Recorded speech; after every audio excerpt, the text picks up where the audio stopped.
Hello everyone, this is Neha and welcome back to my channel. कैसे हैं आप सब? आई होप आप बहुत बढ़िया होंगे। स्वागत है आपका आपके अपने चैनल स्टडी परचम में। Childhood and growing up BEd first year में आज का हमारा टॉपिक है ब्रूनर्स डिस्कवरी लर्निंग थ्योरी, यानी ब्रूनर के सिद्धांत क्या थे, क्या उन्होंने अपने डिस्कवरी लर्निंग थ्योरी में बताया, वो आज हम पढ़ने वाले हैं। ये टॉपिक सारे यूनिवर्सिटी के लिए इक्वली बेनिफिशियल है, चाहे आप किसी यूनिवर्सिटी से भी बीएड की अपने कोर्सेज कर रहे हो, चाहे वो DAAV हो, MDU हो, PU हो। PU means Patna university, Pataliputra university हो, MU हो, मगध यूनिवर्सिटी हो, वीर बहादुर सिंह पूर्वांचल यूनिवर्सिटी हो या CRSU हो, कोई भी यूनिवर्सिटी हो, आप सभी के लिए, चाहे बहुत सारे यूनिवर्सिटियों का नाम मैं यहाँ पे इंक्लूड मैंने नहीं किया है, लेकिन सारे यूनिवर्सिटियों के लिए ये वीडियो आप बहुत ही ज़्यादा बेनिफिशियल है। और हम पढ़ेंगे कि ब्रूनर्स की जो डिस्कवरी लर्निंग थ्योरी थी वो क्या थी और किस तरह से हमें एग्जामिनेशन में लिख के आना है। ठीक है, तो चलिए, अगर आप चैनल पे नए हैं तो प्लीज़ चैनल को सब्सक्राइब कीजिए और बेल आइकन दबाइए, जिससे आपको नए वीडियो के नोटिफिकेशन मिलते रहेंगे। और अगर आप ऑलरेडी सब्सक्राइब कर चुके हैं तो आप अपने फ्रेंड के साथ शेयर कीजिए, ताकि ज़्यादा से ज़्यादा लोग इस वीडियो का बेनिफिट ले सके। ठीक है, तो चलिए फिर स्टार्ट करते हैं। ब्रूनर्स की डिस्कवरी लर्निंग थ्योरी क्या थी, है ना। जीरोम ब्रूनर जो थे वो हाईली इन्फ्लुएंसल साइकोलॉजिस्ट के नाम से जानते हैं, यानी बहुत प्रभावशाली साइकोलॉजिस्ट थे, मनोवैज्ञानिक थे। और वो कहाँ के थे? वो अमेरिकन साइकोलॉजिस्ट थे और एजुकेटर थे। तो सबसे पहले अगर आपको इंट्रो में लिखना होगा तो क्या लिखोगे कि जीरोम ब्रूनर जो थे वो कहाँ के थे? अमेरिकन साइकोलॉजिस्ट थे और एजुकेटर थे। सबसे पहले आपको ये लिखना है, जीरोम ब्रूनर अमेरिकी मनोवैज्ञानिक थे जिन्होंने मानव के संज्ञानात्मक मनोविज्ञान तथा संज्ञानात्मक अधिगम सिद्धांत पर उल्लेखनीय योगदान दिया है। ठीक है, तो हिंदी और इंग्लिश मीडियम वाले बच्चे दोनों के लिए ये वीडियो इक्वली बेनिफिशियल है। बाइलिंगुअल ये पूरा सेशन रहेगा, तो आप टेंशन नहीं लीजिएगा। किस तरह से आपको एग्जाम में लिख के आना है अपने शब्दों में, वो सब मैं अभी आपको बताने वाली हूँ। ठीक है, तो जो आप सबसे पहले आप इंट्रो में क्या लिखोगे कि वो क्या थे? एक अमेरिकन साइकोलॉजिस्ट थे, एक अमेरिकन मनोवैज्ञानिक थे, जिन्होंने मानव को जैसे संज्ञानात्मक विकास कैसे होता है, कॉग्निटिव डेवलपमेंट कैसे होता है ना, उसके बारे में बताया। कैसे हमारा जो हम अधिगम करते हैं, है ना, संज्ञानात्मक अधिगम सिद्धांत पर भी इनका बहुत बड़ा योगदान था। किस तरह से हमारा कॉग्निटिव लर्निंग होती है, हमारी हम मेंटल लर्निंग हम कैसे करते हैं, उन सब चीज़ों पर इनका फोकस था। ठीक है, ब्रूनर का सिद्धांत जो था वो कॉग्निटिव डेवलपमेंट थ्योरी के नाम से भी हम उनके सिद्धांत को जानते हैं। उनके सिद्धांत को अलग अलग नाम के से जानते हैं, जैसे हम इंक्वायरी बेस्ड लर्निंग के नाम से जानते हैं, डिस्कवरी बेस्ड लर्निंग के नाम से जानते हैं, और ब्रूनर का कॉग्निटिव डेवलपमेंट थ्योरी के नाम से भी जानते हैं। तो इन तीनों में से कुछ भी आ जाए एग्जाम में, आप कंफ्यूज मत होइएगा, तीनों जो है वो एक ही है ना। तो ब्रूनर ने मुख्य रूप से दो बातों पर ध्यान दिया। कितने बातों पर ध्यान दिया? यानी जो ब्रूनर की डिस्कवरी लर्निंग थ्योरी है, जिसको हम कॉग्निटिव डेवलपमेंट थ्योरी के नाम से जानते हैं, इंक्वायरी बेस्ड लर्निंग के नाम से जानते हैं, वो दो बातों पे उन्होंने बहुत ज़्यादा फोकस किया, ध्यान दिया। क्या था वो? पहला कि यह कि शिशु अपनी अनुभूतियों को मानसिक रूप से किस प्रकार व्यक्त करता है। यानी पहला क्या था कि जो शिशु होता है, बच्चा होता है, वो अपनी अनुभूतियों को, अनुभूति का मतलब क्या होता है? फीलिंग, इंटरनल फीलिंग को किस तरह से लोगों के पास व्यक्त करता है, यानी उसके मन में, बच्चे के मन में क्या चल रहा है, वो दूसरों को किस तरह से बताएगा, इस बात पर ध्यान दिया। और दूसरा कि यह कि शैशवावस्था से बाल्यावस्था में बालक चिंतन कैसे करता है। यानी शैशवावस्था यानी इन्फेंसी की बात हो रही है, और चाइल्डहुड में कोई भी बच्चा जो है वो किस तरह से की थिंकिंग रखता है, कैसे चिंतन करता है, इन बातों पे उन्होंने ध्यान दिया। यानी ब्रूनर्स ने डिस्कवरी लर्निंग थ्योरी में दो बातों पर ध्यान दिया, ये कि बच्चे अपने फीलिंग को कैसे व्यक्त करेगा, और दूसरा बच्चे की थिंकिंग कैसे है, किस तरह से बच्चा सोचता है शैशवावस्था से बाल्यावस्था में, यानी इन्फेंसी से चाइल्डहुड में, है ना।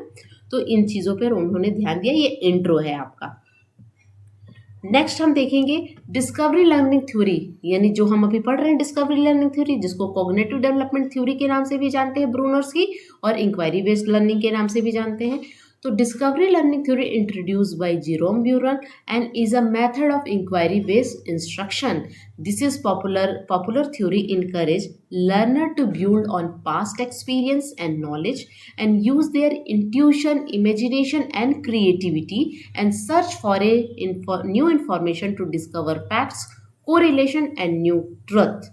यानी कहने का मतलब है कि ब्रूनर ने बताया कि डिस्कवरी लर्निंग थ्योरी की शुरुआत जेरोम ब्रूनर द्वारा की गई और यह पूछताछ आधारित निर्देश की एक विधि है. यह लोकप्रिय सिद्धांत शिक्षार्थी को पिछले अनुभवों और ज्ञान का निर्माण करने, अपनी अंतर्ज्ञान, कल्पना और रचनात्मकता का उपयोग करने और तथ्यों और सहसंबंधित नई सच्चाई की खोज के लिए नई जानकारी खोजने के लिए प्रोत्साहित किया. ठीक है, अब यहाँ पर आपको लिखना कैसे है. उन्होंने बताया कि किस तरह से हम अपने नए ज्ञान का निर्माण करते हैं, नई नॉलेज को कैसे खोजते हैं. कैसे खोजेंगे? अपने पुराने एक्सपीरियंस के थ्रू. जो हमारे पास प्रीवियस नॉलेज जो होता है ना, उसको आधार मानकर उसको बेस्ड बना के हम क्या करते हैं, अपने नए ज्ञान को खोजते हैं.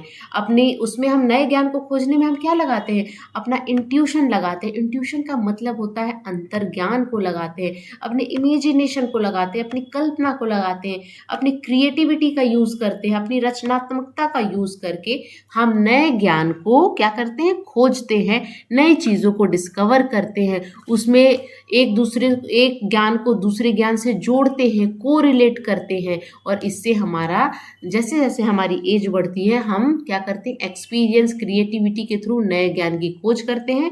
किस आधार पर? अपने पुराने ज्ञान को जोड़ के, अपने क्रिएटिविटी, अपने इमेजिनेशन को लगा के. ठीक है, समझ में आया.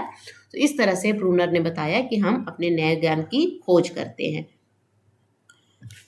उसके बाद आपको बताना है, इसमें बताया है कि जेरोम ब्रूनर ने थे वो क्या थे, चाइल्ड कंस्ट्रक्ट, किस तरह से बच्चे अपने नॉलेज को कंस्ट्रक्ट करते हैं और कैसे एक्टिव एक्सपीरियंस के थ्रू अपने वर्ल्ड के साथ इंटरैक्ट करते हैं, उसके बारे में उन्होंने बताया.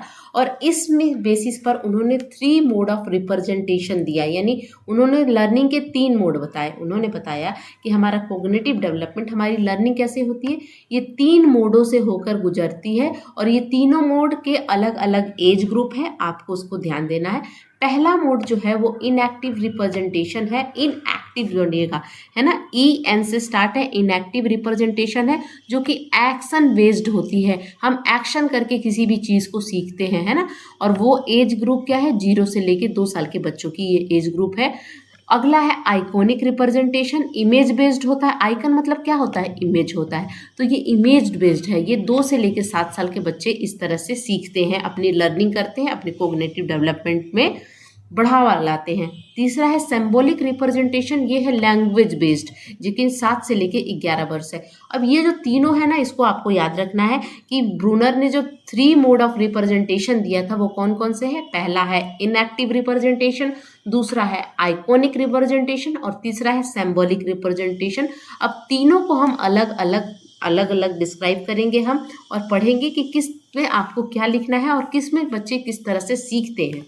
इनएक्टिव में क्या होता है, आप यहाँ पे पिक्चर में दिख रहा होगा कि बच्चे क्या होते हैं, अपने ज्ञान इंद्रियों, अपनी मोटर एक्टिविटी, जो हमने प्याजे में पढ़ा था ना, प्याजे का जो इन्फेंसी स्टेज था जिसमें बच्चे क्या करते थे, किसी भी चीज़ को छू कर, है ना, छू कर फील करके किसी भी चीज़ को सीखते थे. सेम वही आपको यहाँ पे रिलेट करना है. इनएक्टिव रिप्रेजेंटेशन में एक्शन बेस्ड होता है.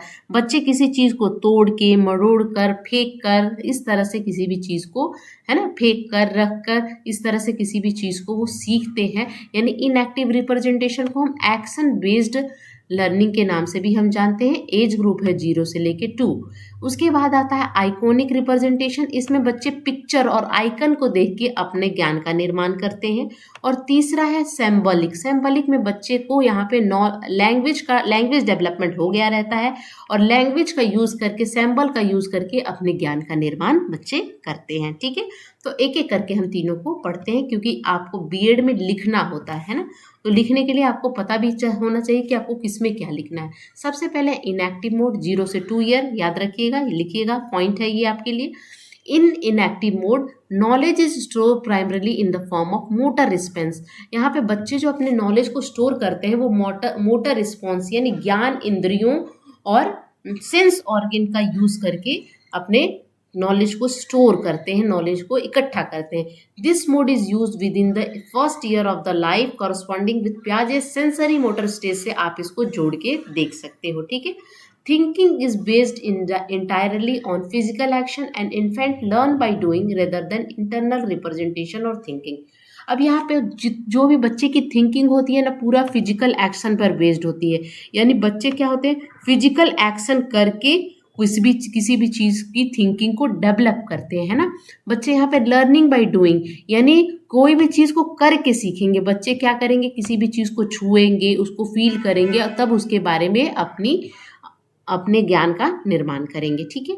सक्रिय विधि, इसको हम क्या बोलते हैं, हिंदी में क्या बोलते हैं, सक्रियता विधि के नाम से जानते हैं इनेक्टिव मोड को। इस विधि में शिशु अपने अनुभूतियों को, अपनी फीलिंग को, है ना, शब्दहीन क्रियाओं के द्वारा व्यक्त करता है। शब्दहीन यानी शब्दों का प्रयोग, इस एज का बच्चा शब्द का प्रयोग जानता है क्या, बहुत छोटा बच्चा है ना, तो शब्द का तो प्रयोग जानेगा नहीं। तो शब्दहीन क्रियाओं को यानी एक्शन बेस्ड करता है। जैसे भूख लगने पे बच्चा क्या करेगा, रो के व्यक्त करेगा। अभी बच्चा तो बहुत छोटा है, इसका अभी नॉलेज लैंग्वेज डेवलपमेंट नहीं हुआ है, भाषा का निर्माण अभी बच्चे में नहीं हुआ है। तो बच्चा क्या करेगा, अगर भूख लगी है तो रोएगा, हाथ पैर हिलाएगा, पीटेगा, है ना। तो इस तरह से बच्चा क्या करेगा, इस वाले स्टेज में बच्चे इस तरह के फिजिकल एक्शन के थ्रू बच्चे किसी भी काम को करते हैं और सीखते हैं और अपनी फीलिंग को व्यक्त करते हैं, अपनी अनुभूतियों को शब्दहीन क्रियाओं के थ्रू व्यक्त करते हैं, ठीक है। अगला है आपका,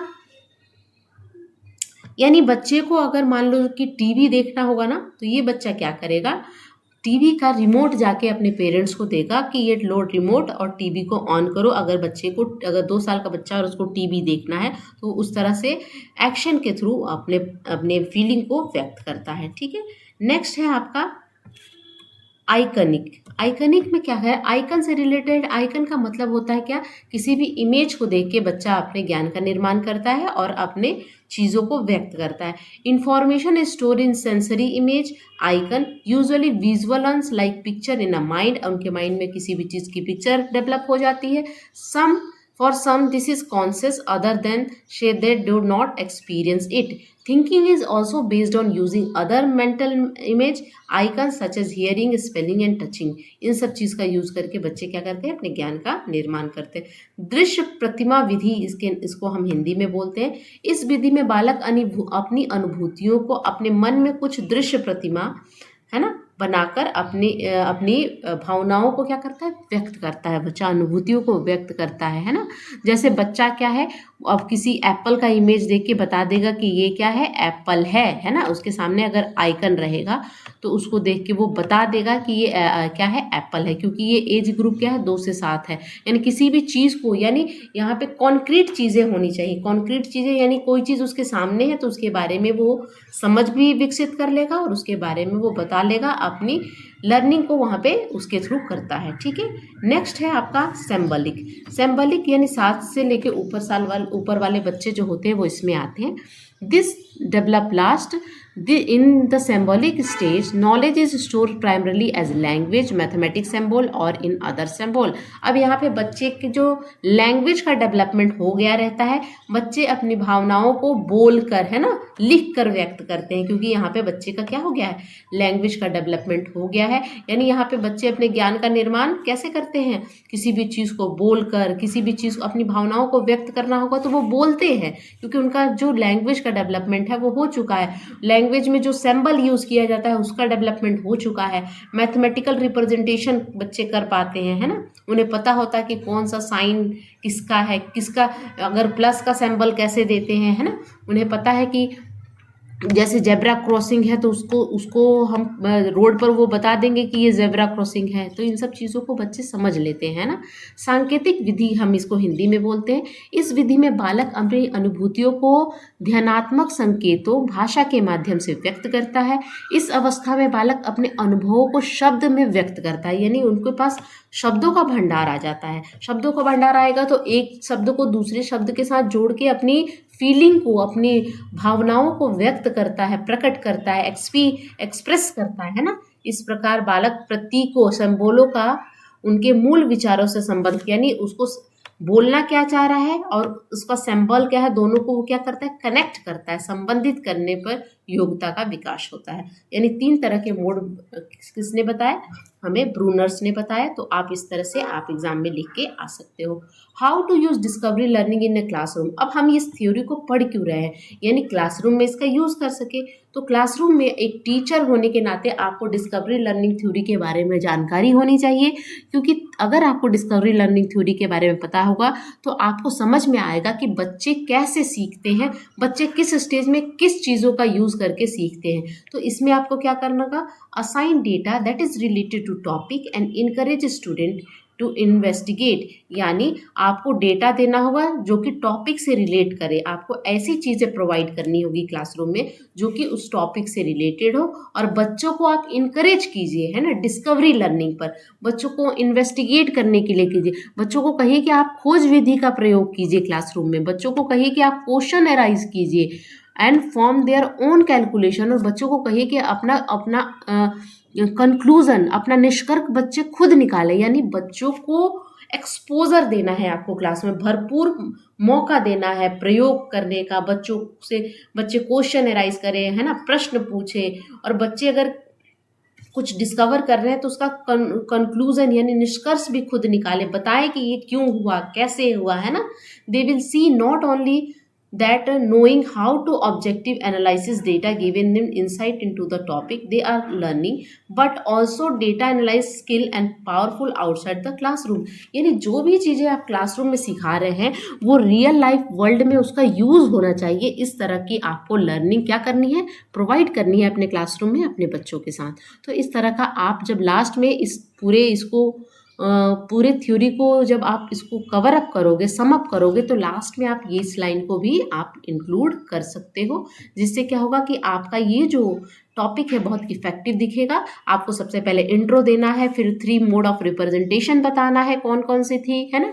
उसके बाद आप एक यहाँ पे कंक्लूजन यानी निष्कर्ष लास्ट में लिख सकते हो। तो ये थी जीरोन ब्रूनर की डिस्कवरी लर्निंग थ्योरी, जिसको कॉग्निटिव डेवलपमेंट थ्योरी के नाम से, जीरोन ब्रूनर के नाम से हम जानते हैं, और इसको हम इंक्वायरी बेस्ड लर्निंग थ्योरी के नाम से भी जानते हैं। तो आप, आई होप आपको ये थ्योरी समझ में आई होगी। मिलती हूँ आपसे नेक्स्ट वीडियो में, तब तक के लिए thank you so much for watching. Like share subscribe करते रहिएगा। मिलती हूँ नेक्स्ट वीडियो में, तब तक के लिए थैंक यू सो मच।